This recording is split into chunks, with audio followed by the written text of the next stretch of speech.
कृष्ण कृष्ण हरे हरे हरे राम राम राम हरे हरे। ओम नमो भगवते वासुदेवाय। ओम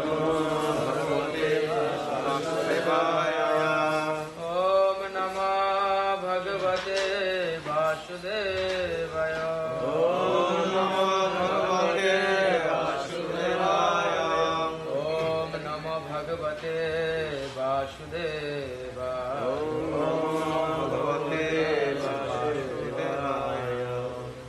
नारायणं नमस्कृतं नरं चैव नरोत्तमं देवीं सरस्वतीं व्यासं ततो जयादेवी। अष्टप्रायेषु अभद्रेषु नित्यं भगवत सेवया। भगवते उत्तम श्लोके भक्ति भक्ति। मुखं करोति वचनं पंगुलंघयतं यत्कृपातमं वन्दे श्रीगुरुदेवतां।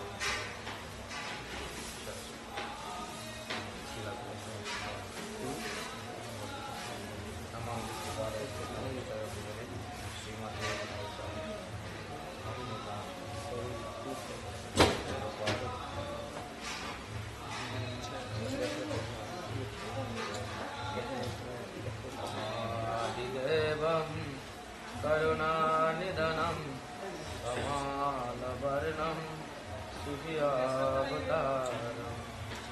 अपार संसार समुद्र सेतुं प्रजामहे शिवागवत स्वरूपम्।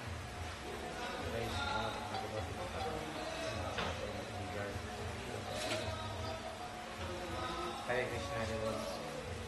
আসলে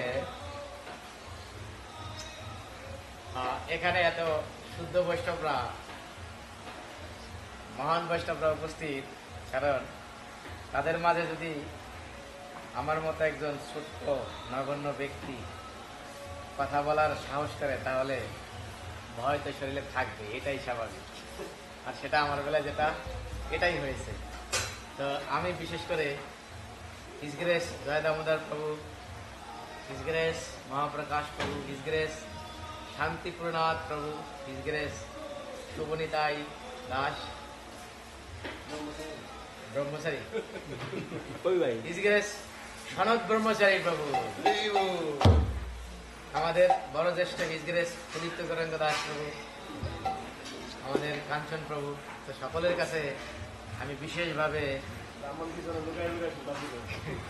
প্রার্থনা করছি, কৃপা করে আপনারা সকলে আমাকে কৃপা আশীর্বাদ বর্ষণ করুন। আমি যেন শিলা প্রভুপাদের সেই অপাকৃত গ্রহণ করে শ্রীমদ্ ভাগবতম থেকে একটি শ্লোক পাঠ করে শুধু আপনাদেরকে শোনাতে পারি। শিলা প্রভুপাদ যেটা লিখেছেন সেটা যেন শুধু বাংলায় রিডিং করে শোনাতে পারি। আমাকে কৃপা আশীর্বাদ করুন। পঞ্চা কল্পতরুভ্যশ্চ কৃপা সিন্ধুভ্যেব চ পতিতানাং পাবনেভ্যো বৈষ্ণবেভ্যো নমো নমঃ। তো প্রথমে আমি শিলা প্রভুপাদ এবং শিলা গুরু মহারাজের কাছে প্রার্থনা করছি। অ্যাকচুয়ালি শিলা প্রভুপাদের কথা বলতেই হয়। শিলা প্রভুপাদ আমাদেরকে এভাবে এই প্ল্যাটফর্মটা তৈরি করে না দিয়ে যেতেন তাহলে আমরা কি করতে পারতাম না, এখানে বসতে পারতাম না। আমার মতো পাবি এখানে আসতেও পারতো না। সেদিনকেও আমি একটি পোস্ট দেখেছিলাম, তো আমার অনেক কষ্ট লেগেছে সেই জিনিসটা দেখে। যেরকম শাস্ত্রে বর্ণনা করা হয়েছিল যে ভগবানের কোন শুদ্ধ বৈষ্ণব আসবেন, তিনি এসে চৈতন্য মহাপ্রভু যে বাণীটা রেখে গিয়েছিলেন সেই বাণীটাকে সার্থক করবেন। তাহলে সেটা আমরা দেখতে পাচ্ছি, চৈতন্য মহাপ্রভু সেই বাণীটা শিলা প্রভুপাদ সার্থক করেছেন। কিন্তু আমরা দেখি এখন মাঝে মাঝে কিছু কিছু মানে ব্যক্তিরা তারা নিজেদেরকে ভগবান সাজিয়ে বলে যে চৈতন্য মহাপ্রভু এটা বলে গেছে। সেই হিসেবে যেমন একটি অবতারের কথা আমি বলি, যেমন অনেকে বলে, কারা মতুয়ারা বলে, কি বলে এই যে গুরু হরিচাঁদ আর আমি সেদিন একটা পোস্ট দেখেছিলাম যে বলছে যে আমরা হিন্দু নই, আমরা মতুয়া। মানে মতুয়া তারা কি বলতে বুঝাতেছেন যে তারা নিজের একটা আলাদা ধর্ম, এটা সনাতন ধর্মের অংশ না। আমি মনে হয় পোস্টটা গ্রুপে করেছি। তো দেখুন এই যে বোঝার অভাব, আসলে সেই তুলনায় আমরা অত্যন্ত কি সৌভাগ্যবান যে আমরা আসলে প্রকৃত জিনিসটা বুঝতে পেরেছি। এটা কার কৃপা? একমাত্র শিলা প্রভুপাদ এবং গুরুদেবের কৃপা। তো আসলে তাই শিলা প্রভুপাদের শ্রীচরণে আমরা আমাদের সশ্রদ্ধ প্রণীত নিবেদন করছি। শিলা প্রভুপাদ যেন আমাদেরকে সকলকে আশীর্বাদ করে। জয় শিলা প্রভুপাদ কি। শ্রীমদ্ ভাগবতম প্রথম স্কন্ধ 3য় অধ্যায় শ্লোক নম্বর 8। ঠিক কিনা? ঠিক আছে। তো আসলে আমি অনেক দিন ধরে চর্চা করি না, আমার ভুল ত্রুটি হবে, সকলে আমাকে জয় শিলা প্রভুপাদ কি। তো আমরা প্রথমে একটু ভেঙে ভেঙে পাঠ করি, তারপরে একটু একসাথে পাঠ করবো। 3য় অধ্যায় শ্লোক নম্বর 8 বলছে, তৃতীয়ম ঋষি স্বর্গম বৈ দেবশিতমম তৃতীয়ম ঋষি স্বর্গম বৈ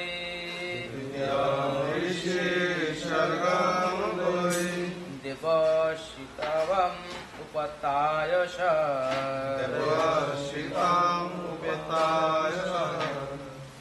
তন্ত্রম সততম অচষ্ঠ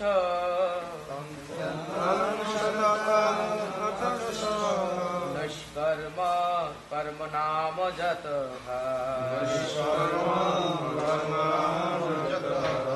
দ্বিতীয়ম ঋষি স্বর্গম বৈ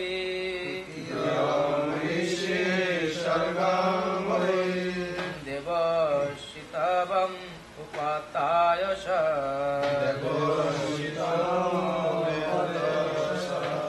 তন্ত্রম সততম অচষ্ঠ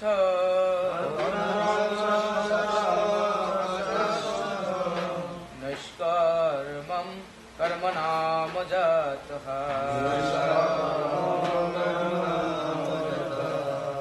দ্বিতীয়ম ঋষি স্বর্গম বৈ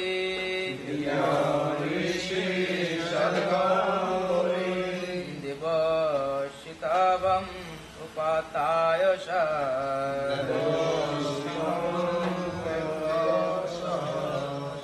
তন্ত্রম সততম অচষ্ঠ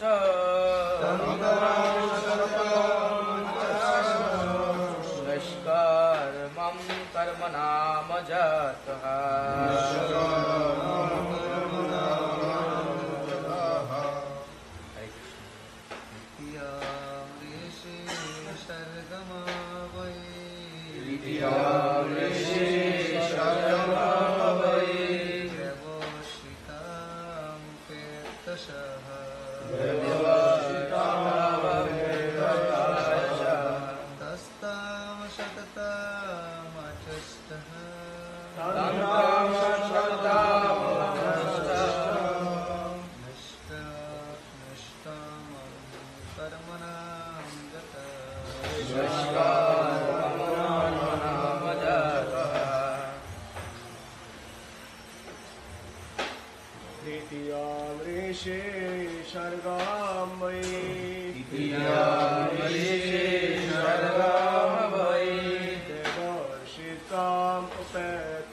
স্বর্গম বৈ তৃতীয়ম ঋষি স্বর্গম বৈ দেবশীতমুপত্য সহ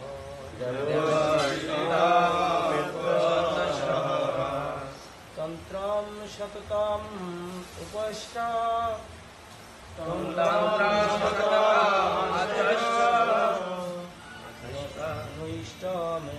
নৈষ্টমেব কর্মণাম যতঃ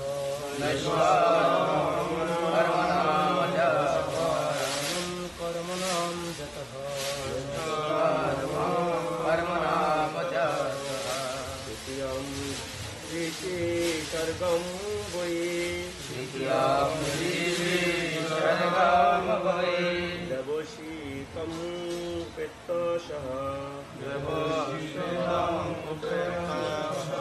তন্ত্রম সততম আশিষ্ট নিষ্কর্মম কর্মণাম যতঃ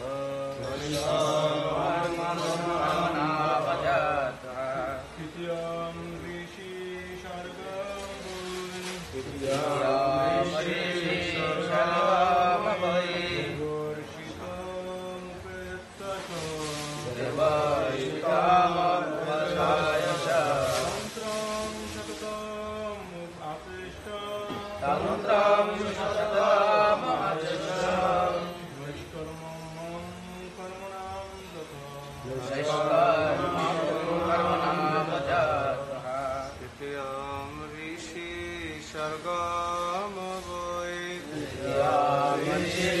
স্বর্গম বৈ দেবশীতম পেত্তসহ তন্ত্রম সততম আচষ্ট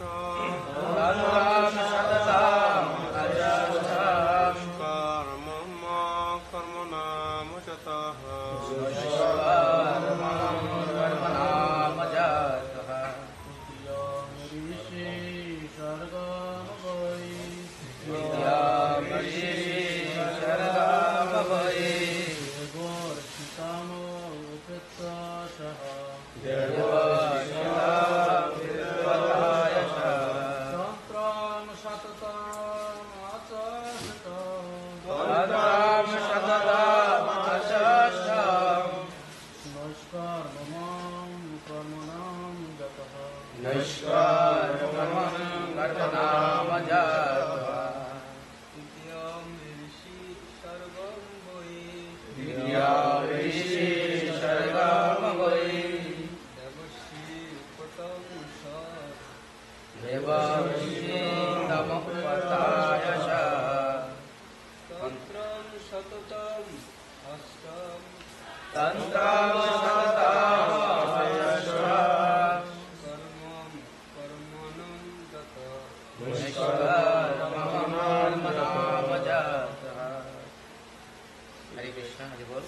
শব্দার্থ আমরা সবাই বলবো, বলার চেষ্টা করব।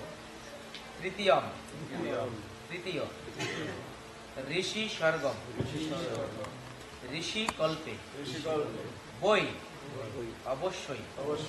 দেবশীতম, দেবতাদের মধ্যে ঋষি রূপী অবতার। উপত্যয়, স্বীকার করে। স, তিনি। তন্ত্রম, বেদের প্রকাশ। শততম, যা বিশেষ রূপে ভগবানের প্রেমময়ী সেবায় উপায়। আচষ্ঠ, সংগৃহীত। নৈষ্কর্মম, ফলেচ্ছা রহিত।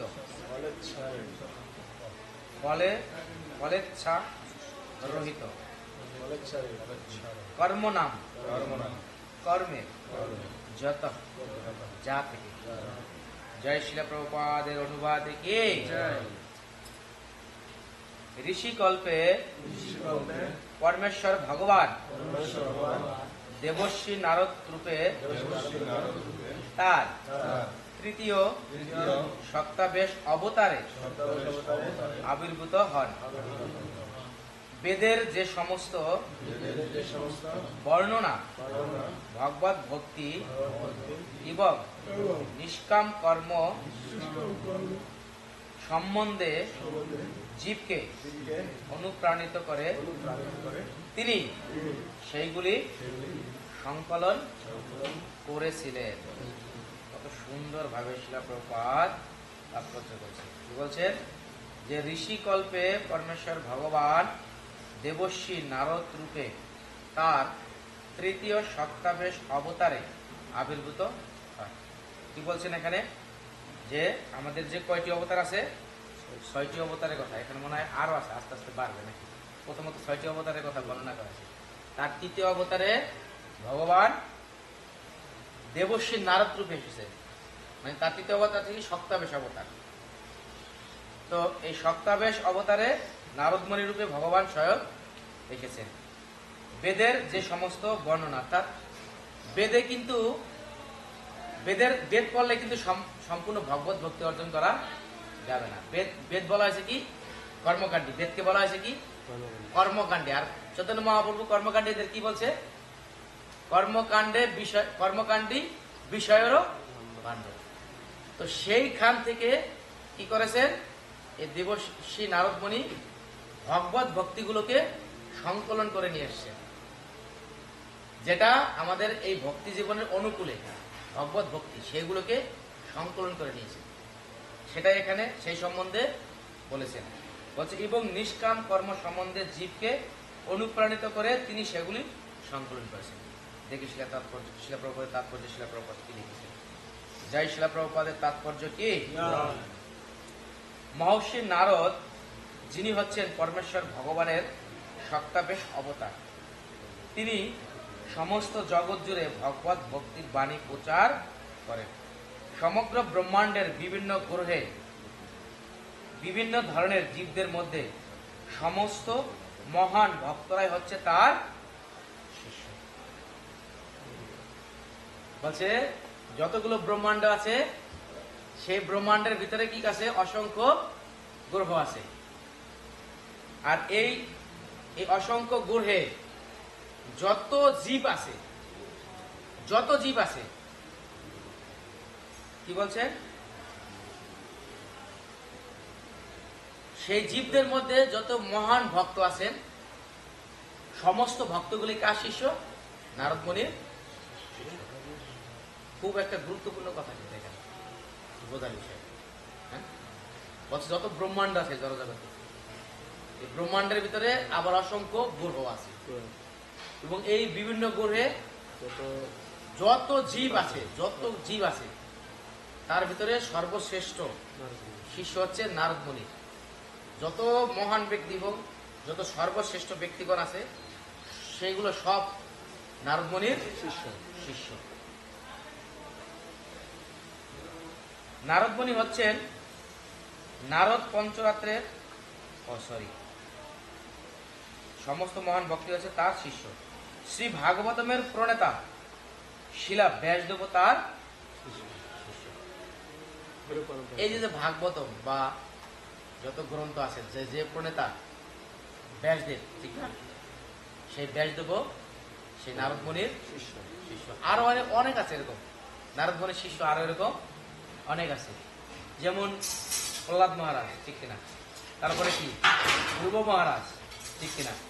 এরকম আমরা যতজন দেখতে পাই বিশিষ্ট, সবই নারদমণির শিষ্য। এটা প্রমাণ স্বরূপ একবার। নারদ পঞ্চরাত্র সকল কর্মীদের কর্মবন্ধন থেকে, নারদমণি হচ্ছে নারদ পঞ্চরাত্রের প্রণেতা, যা হচ্ছে বেদের ভগবত ভক্তি বিষয়ক বর্ণনা সংকলন। নারদ পঞ্চরাত্র সকল কর্মীদেরকে কর্মবন্ধন থেকে মুক্ত হওয়ার শিক্ষা দান করে। আচ্ছা, আমাদের একটি গ্রন্থ আছে কি? নারদ পঞ্চরাত্র। হ্যাঁ, তো সেটা কার? নারদমণির সংকলন করা, নারদমণির লিখেছেন সেটা। এবং সেটাকে কি শিক্ষা দিয়েছেন? সমস্ত কর্ম বন্ধন থেকে মুক্ত হওয়ার শিক্ষা প্রদান করেছেন সেই গ্রন্থটি। প্রায় সমস্ত বদ্ধ জীবরাই সকাম কর্মের প্রতি আকৃষ্ট, কেননা তারা তাদের মাথার ঘাম পায়ে ফেলে তাদের জীবন উপভোগ করতে চান। সমস্ত ব্রহ্মাণ্ডে প্রায় সব রকম প্রজাতির সকাম কর্মী রয়েছে। বলছে এই ব্রহ্মাণ্ডের যত গ্রহে যত জীব রয়েছে প্রত্যেকের ভিতরেই কি রয়েছে? সকাম কর্মী রয়েছে। সকাম কর্মে নানা রকমের অর্থনৈতিক উন্নতির পরিকল্পনা থাকে, কিন্তু প্রকৃতির নিয়ম হচ্ছে যে প্রতিটি ক্রিয়ায় প্রতিক্রিয়া সৃষ্টি করে এবং যে কোনো কর্মের কর্তাই সেই প্রতিক্রিয়ার বন্ধনে আবদ্ধ হয়ে পড়ে। কি বলছে? যে প্রতিটা ব্রহ্মাণ্ডের প্রতিটা গ্রহেই সকাম কর্মী রয়েছে এবং তারা কর্মবন্ধনে আবদ্ধ হয়ে পড়ে। বলছে তারা যে কর্মই করেন সেই কর্মের কি করা হয়? প্রতিক্রিয়া হয়। সেই প্রতিক্রিয়াটা কিরকম হয়? প্রতিক্রিয়া বলতে কি বুঝাইছে? যে আমরা ক্রিয়া করি সেই ক্রিয়ার ফলটাকে আমরা গ্রহণ করার যে একটি বাসনা, সেটাকে বলা হয় প্রতিক্রিয়া। আসলে আমরা কর্ম করব, কিন্তু সেই কর্ম ফল কাকে অর্পণ করব? পরমেশ্বর ভগবানকে। তাই বলছেন এই প্রতিক্রিয়ার বন্ধনে আবদ্ধ হয়ে পড়ে। যেমন শ্রী ভাগবত গীতার 3য় অধ্যায়ের একটি শ্লোকে কি বলেছেন? বলছেন প্রকৃতির ক্রিয়া মানানি গুণ কর্মানি সর্বস্ব অহংকার বিমূঢ় আত্মা কর্ম অহম ইতি মন্নাতে কর্তা অহম। মানে বলছে যে এই জগতের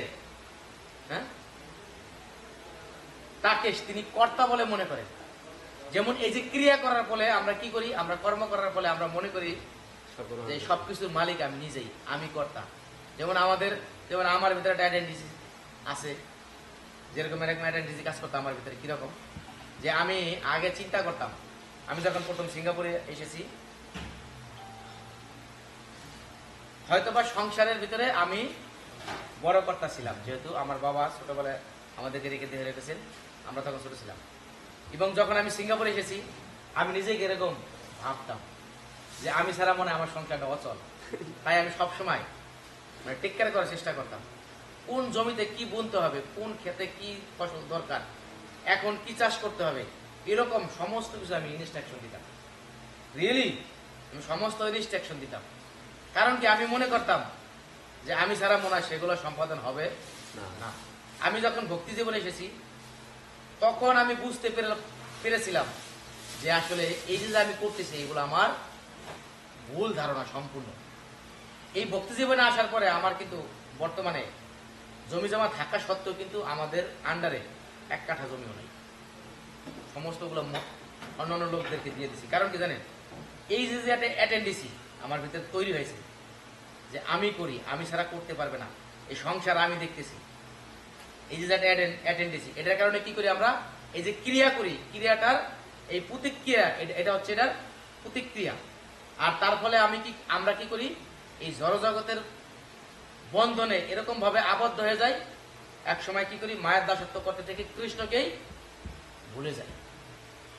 তাই এখানে সুন্দরভাবে সেই কথাটা বর্ণনা করেছে। সেই প্রতিক্রিয়ার ফলে কখনো ভালো আবার কখনো মন্দ। ভালো কর্মের ফলে জড়জগতের আপেক্ষিক উন্নতি লাভ হয়, আবার খারাপ কর্মের ফলে জড়জগতের আপেক্ষিক দুর্দশা ভোগ করতে হয়। তবে জড়জগতের জীবের অবস্থা তা সে তথাকথিত সুখদায়ী হোক বা দুঃখদায়ী হোক, পরিণামে তা দুঃখ পায়। ঠিক কিনা? আমরা দেখেন জড়জগতের যে কর্ম, কৃষ্ণকে বাদ দিয়ে যে কর্মটাই আমরা করি না কেন, আমরা অনেক সময় সুখ অনুভব করি, আবার দুঃখ অনুভব করি। যেটাই করি না কেন এই সম্পূর্ণটাকে আমাদের দুঃখ বলে বর্ণনা করা হয়েছে। কোনো কিছুই সুখদায়ক নাই। সুখদায়ক একমাত্র ভগবানের সেবা, ভক্ত সঙ্গে থাকা। বা এই কলিযুগের ধর্ম হচ্ছে কি? হরিনাম সংকীর্তন। আমরা একমাত্র সুখ পেতে পারি এই হরিনাম সংকীর্তনের মাধ্যমে এবং এই ভক্তি সঙ্গের মাধ্যমে, অন্যথায় নয়।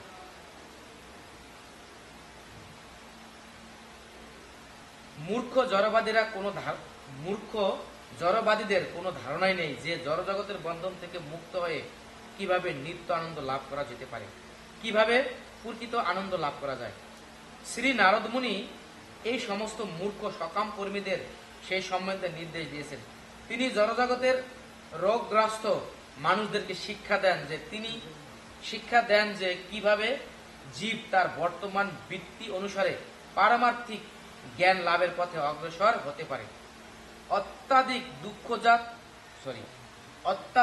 দুগ্ধজাত খাদ্য আহার করার ফলে কেউ অজীর্ণজনিত রোগ ভোগ করে, তখন ডাক্তার তাকে সেই রোগ নিরাময়ের জন্য দুগ্ধ থেকে জাত আরেকটি খাদ্য দই খেতে দেন। সুতরাং রোগের কারণ এবং রোগের নিরাময়ের ঔষধ একই দ্রব্য থেকে উদ্ভূত হতে পারে, কিন্তু তা অবশ্যই নারদ মুনির মতো একজন সুদক্ষ চিকিৎসকের তত্ত্বাবধানে সম্পাদন হওয়া আবশ্যক। শ্রীমদ্ ভগবদ গীতাতে ভগবানকে কর্মফল অর্পণ করার মাধ্যমে ভগবানের সেবা করার নির্দেশ দেওয়া হয়েছে। তা জীবকে নৈষ্কর্ম বা মুক্তির পথে পরিচালনা করে। দেখুন এখানে সুন্দর একটি কথা, এখানে একটি সুন্দর উদাহরণ দিয়েছে। কি বলছেন? যে দুগ্ধজাত মানে দুগ্ধজাত খাদ্য যদি আমরা অতিরিক্ত গ্রহণ করি তাহলে কি হবে? অজীর্ণ কারণ। অজীর্ণ মানে কি? বদহজম। সেই বদহজম থেকে কি হতে পারে? আমাদের ডায়রিয়া হতে পারে, পেটের রোগ হয়, আরো বিভিন্ন পেটের রোগ হয়। আবার কি বলছেন? সেই দুগ্ধজাত দ্রব্য থেকেই সেটাকে নিরাময় করার ঔষধ তৈরি হয়। কিন্তু সেটা কি করতে হবে? যদি আমাদের রোগ হয় তাহলে আমাদের সেই রোগের, আমি জানি আমাদের জ্বর হলে প্যারাসিটামল খেলে ভালো হয়ে যাবে। আমি যদি সেই প্যারাসিটামল কি করি, কোনো সুদক্ষ ডাক্তারের পরামর্শ না নিয়ে একসাথে যদি 10টা করে প্যারাসিটামল খাই তাহলে কি হবে? প্রতিক্রিয়া হবে, ঠিক কিনা? হ্যাঁ, তাহলে সে কথাটা এখানে বর্ণনা করছে। আর যদি আমি নিয়ম মাফিক, ডাক্তার আমাকে নিয়ম করে দিয়েছেন যে আমার জ্বর হয়েছে, আমাকে সকালে 2টা বা সকালে একটা প্যারাসিটামল খেতে হবে, দুপুর একটা খেতে হবে, রাতে একটা খেতে হবে। যদি আমরা এরকম নিয়ম করে খাই তো তাহলে কি হবে? আমাদের সেই রোগটা সেরে যাবে। তো এটা বলার উদ্দেশ্য হচ্ছে এই জড়জগতে থেকেই আমরা কি করি? মায়ার দাসত্ব করি। আবার কেউ কি করি? ভগবত ধামে ফিরে যায়, ঠিক না? শুদ্ধ ভক্তে পরিণত হয়ে ভগবানের কাছে ফিরে যায়। যদি আমরা কৃষ্ণকে ভুলে এই মায়ার দাসত্ব করি তাহলে সেই দুগ্ধজাত দ্রব্য অতিরিক্ত খাওয়ার কারণে আমার পীড়ার মতো, মানে আমরা দুঃখ কষ্ট ভোগ করব। আর যদি আমরা কি করি? একজন সদ্গুরু শরণাপন্ন হয়ে এই ভক্তি জীবন তার